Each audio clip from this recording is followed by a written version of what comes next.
The Watergate exposures happened to take place at exactly the same time as another set of exposures, namely the exposures of Cointelpro.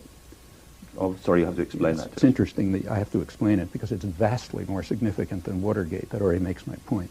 Cointelpro was a program of subversion carried out not by a couple of petty crooks, but by the National Political Police, the FBI, under 4 administrations.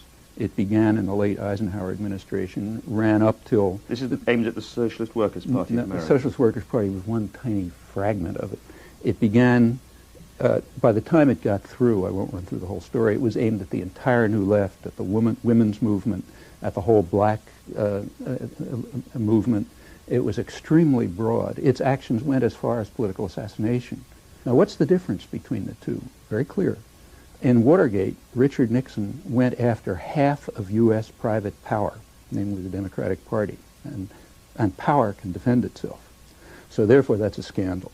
He didn't do anything. Nothing happened. Look, I was on Nixon's enemies list.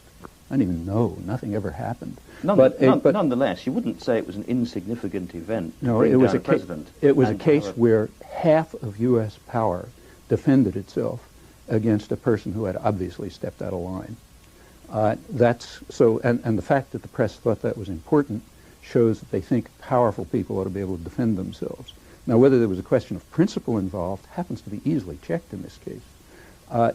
One tiny part of the Cointelpro program was itself far more significant in terms of principle than all of Watergate. And if you look at the whole program, I mean, it's not even a discussion. But you have to ask me what Cointelpro is. You know what Watergate is. There couldn't be a more dramatic example of the subordination of the educated opinion to power here in England as well as the United States.